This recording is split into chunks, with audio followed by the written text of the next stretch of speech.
Welcome back to the Radio Academy podcast.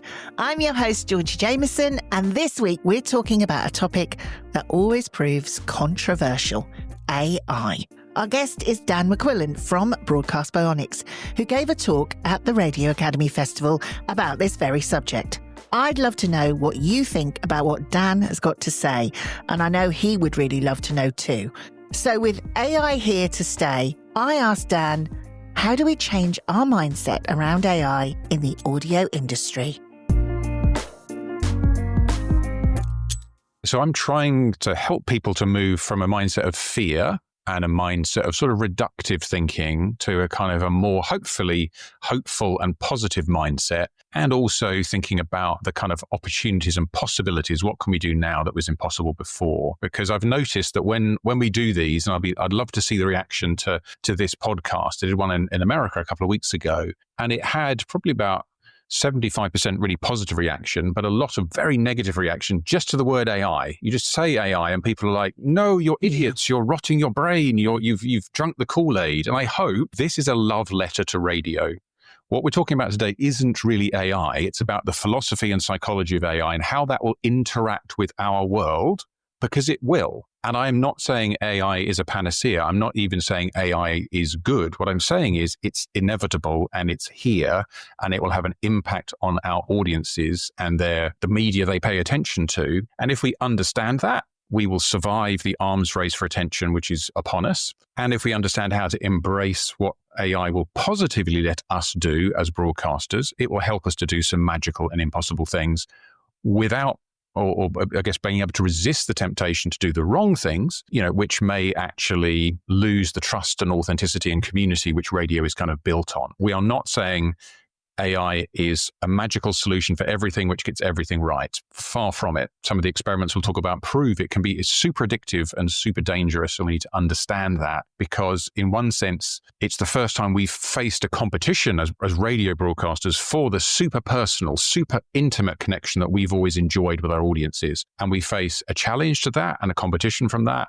But we must also understand how we can continue to use the great strengths of radio, not just to compete with a new competitor, I think actually to be quite important in the lives and the community and the sense of belonging that our listeners are looking for. So radio may be more important than ever, but we do obviously face challenges that we didn't have 6 weeks, 6 months, 6 years ago. AI is here. It is inevitable. We've got to learn to live with it and learn to live around it and make it work for us. So how do we navigate that? Because you talked about trust there, and you talked about how it can be super addictive. How do we navigate that so AI does work for us? We don't become slaves to AI. I think the first thing you've got to be is, as a medium, we need to be self-aware of what is it that our audiences really want and need. And so what we were saying at the festival was this story that my good friend Valerie Geller has written a wonderful book about radio, in which she claims that AI cannot replicate this sort of intimate and personal connection that radio's always had. And what I set out to prove at festival was, I'm sorry, but it can. And to do that, I created this online persona of myself called Dan GPT, and I gave that to my lovely and long-suffering wife of 34 years.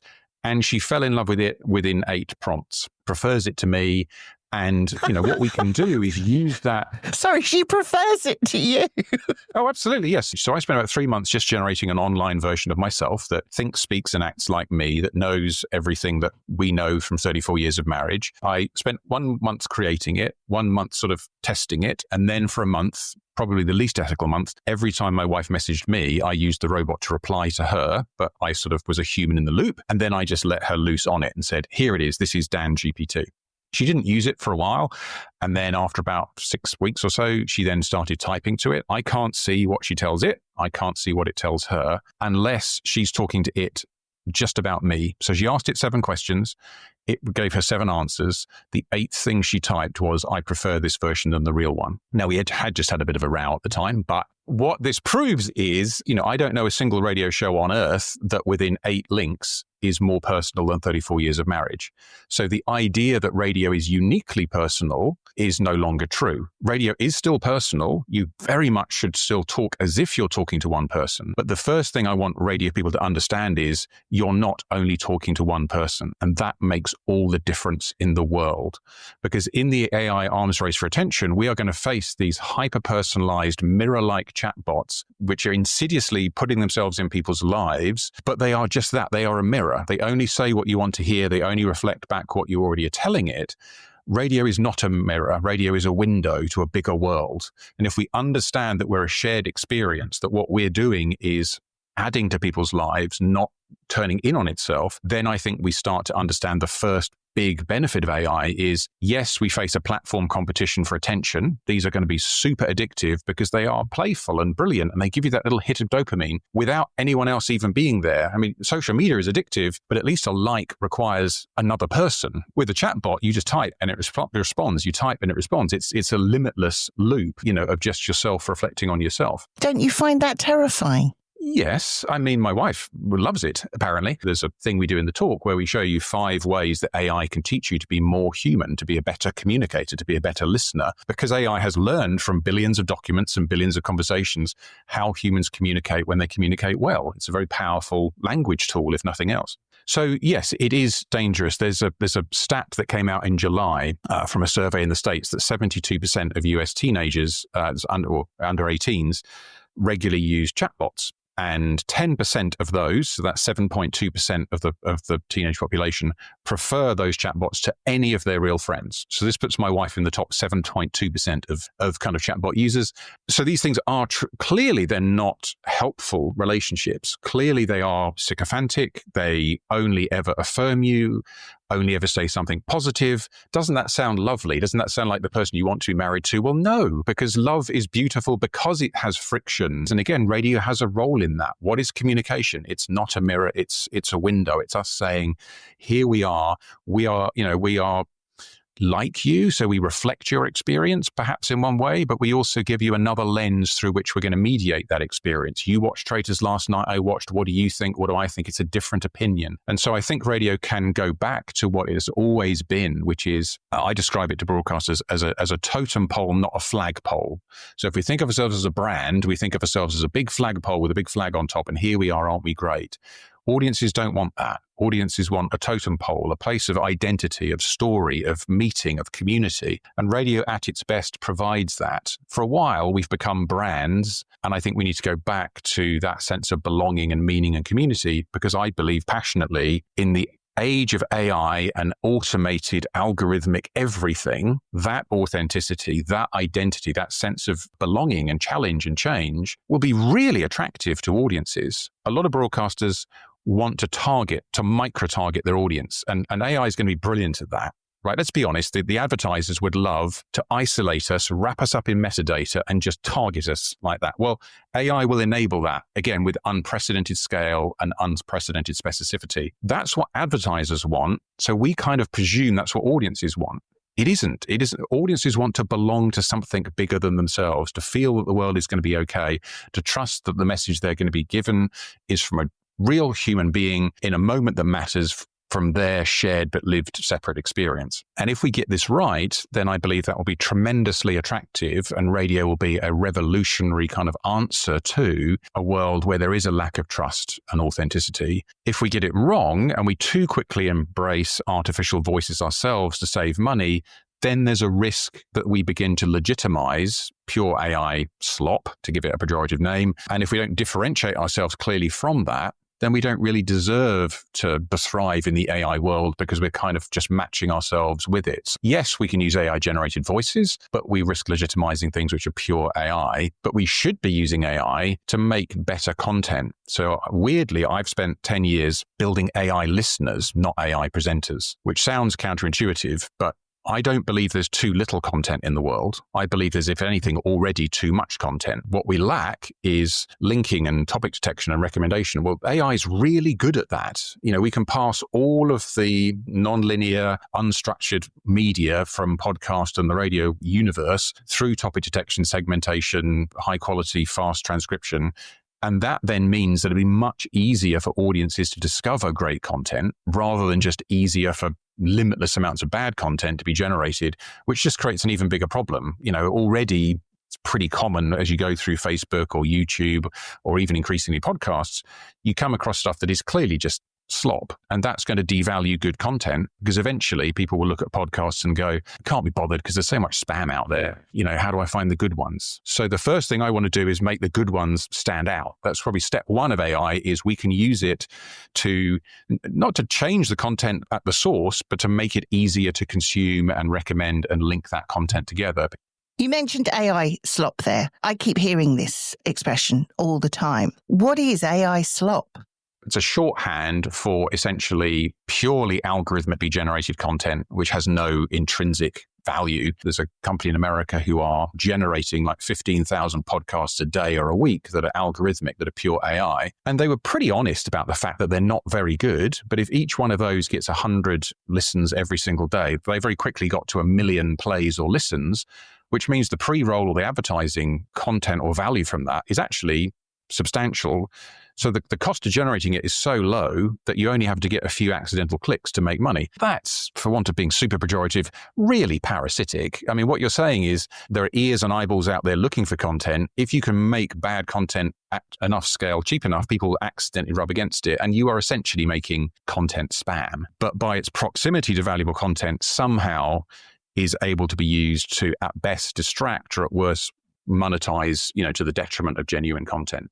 You talked also about doing things cheaply, and this is the big concern, I think, about AI and protecting jobs, protecting the craft of radio and podcasting, of broadcasting, in terms of a human doing it and years of experience of opening that mic and having something interesting to say, but also protecting jobs. I think that is my major concern, and I think it would be a lot of people's major concern about AI. Is this not just going to replace us all? Potentially. And so for that, we have to do our job as creatives. Again, at Festival, I spoke about my most common villains when I speak are the accountants. And this is because the accountants are the most creative people in radio. I've done this for 35 years, and I wish it was the talent in the studio phoning me every day saying, how can I use the technology more and better? And no, it isn't. It's the accountants saying, how can I make radio which is a little bit worse, but a lot cheaper? Now, for a while, I've vilified them. I want to publicly correct that.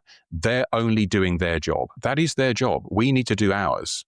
It's their job to make radio viable, and arguably it's only because of actions they've taken that we still exist as an industry and have the craft that we have. The exciting thing is that AI is not a reductive technology. If we allow the accountants to use it to make radio that's a little bit worse but a lot cheaper, or a little bit worse but infinitely cheaper, we will still lose. We cannot win the AI arms race for attention on artificial turf. We can't use AI natively to win because we're not scaled to do that. And we can't win on price because we can't compete with absolutely free and limitless, which is what the pure AI platforms can do. So here's where we have to do our job.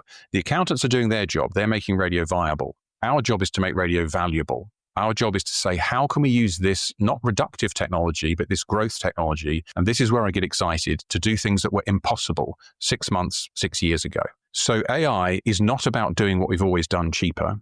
It's about doing what we couldn't do. What was impossible? What is the piece of content you've always wanted to make, but you didn't have the time, the resources, or the money? Go do that and talk to the accountants and say, we can now do this. Don't just do the same thing you did, but with less money, because you can't win on that basis, because you can't compete with free. What you can compete on is if you understand the core of what we're doing as not just content creators, but communicators, storytellers, community builders. I think that's such a more positive way of thinking about the technology, and it helps us to articulate to the accountants that will say, how can I do a little bit worse but a lot cheaper? No, with AI, that's the wrong way of thinking about this technology. So we have to preserve the trust and authenticity and integrity of what we did, and there's a price to that. And if we focus on those things and using AI positively, so we talk internally within Bionics about augmented intelligence, nothing artificial, nothing generative, giving superpowers, augmenting the talent in the studio to do things that were impossible. I think that's a sort of socially acceptable way of thinking about AI. I think it banishes the fear and replaces fear with hope. So I always want to take people on a journey from one place to another. So if we started from fear, I hate fear because fear inhibits our ability to react and to change. We withdraw, we do nothing. I don't know about you, but I can't think of a single decision I've ever made in my life that was based on fear that was a good decision. So just fearing a technology is neither a rational nor a useful response. And that's why it fascinates me that if I speak about AI, you will have a whole bunch of people react negatively just because we talked about AI today. And that's fine. I understand that when your career's on the line and you're kind of afraid of stuff, that's the first reaction. But don't stop at that first reaction. What we've been trying to do for a decade now is think about, okay, what's going to happen? How are audiences going to react and behave? How are these personalized experiences going to become addictive because they are? And then what core latent value and skill do we have within our particular part of the content and broadcast world, which will speak into that?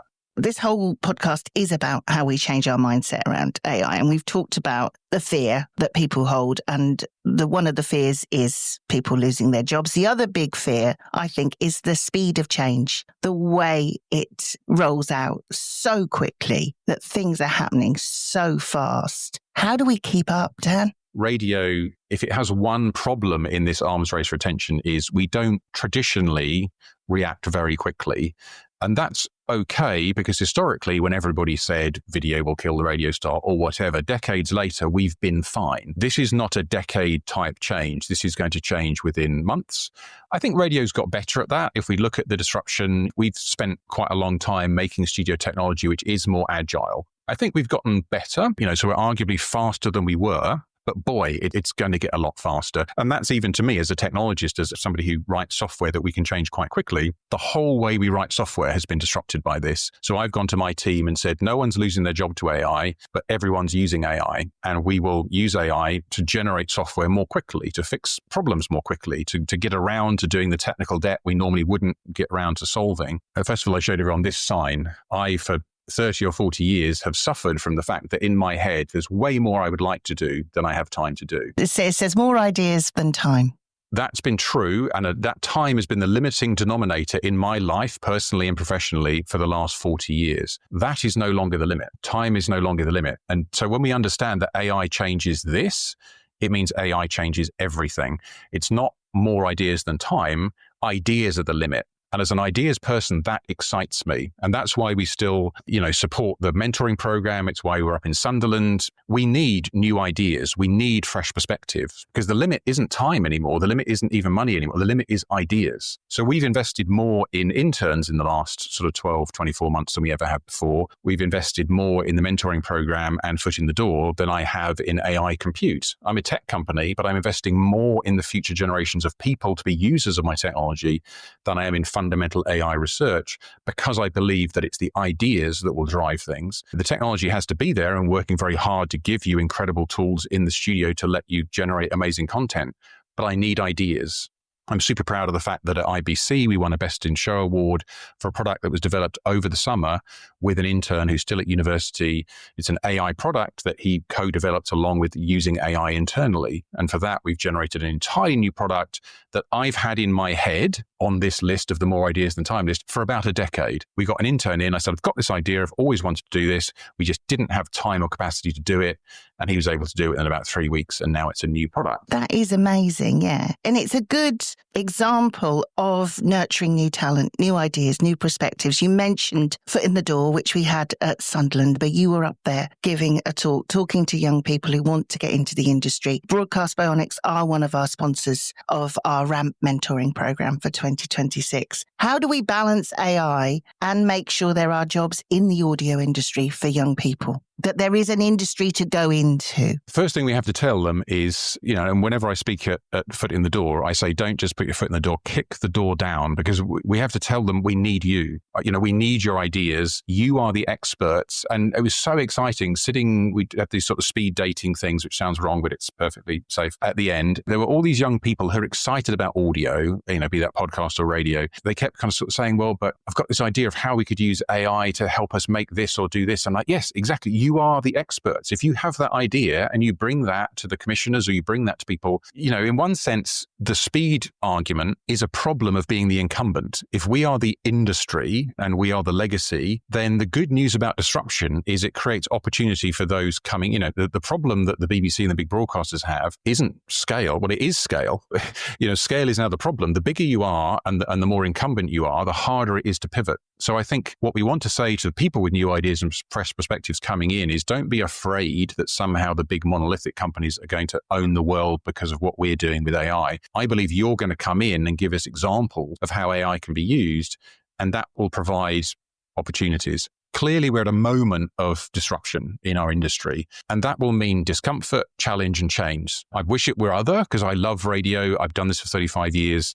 I believe in storytelling. I believe in the spoken word. I believe in that intimate connection with our audiences passionately, but we are going to be challenged and we will have to change things and change quickly. Again, to the radio industry, this is a love letter to you. I'm sorry for anybody who's afraid, because we don't deserve that. But equally, as an industry, we spend a lot of time beating ourselves up, don't we? So, I think the people who talk radio down the most are often inside the industry. We feel sorry for ourselves. We say everything's going to be terrible. That doesn't mean we haven't had difficulties and challenge and change. And there's a lot of our friends and colleagues who don't have careers in the industry, and there aren't the opportunities there once were. But don't forget, the accountants are only doing their job. We need to go make sure we're doing our job, whether that's content creators producing compelling, original, amazing content, whether that's technologists like myself building the tools that will enable you to do that, whether that's the brands and the platforms which will encourage people to be able to discover and allow that stuff to rise to the top.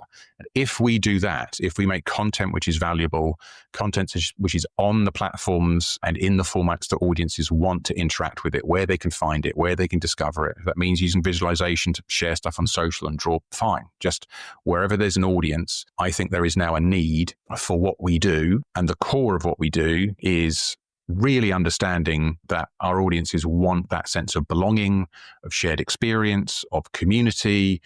Even in a largely non-linear world, that idea of a shared experience, of sharing a moment that matters in real time with somebody who's really there. And if you phone them, they'll answer and your voice can be on the radio is incredibly powerful. That sort of appointment listening, the idea that you can create moments in people's lives, rituals around Popmaster or the shipping forecast or whatever it is. Ultimately, we're in the communication business with our fellow humans. And AI has done a wonderful job of figuring out algorithmically how to talk to people. But we know people. We know how to tell stories. We really know how to communicate.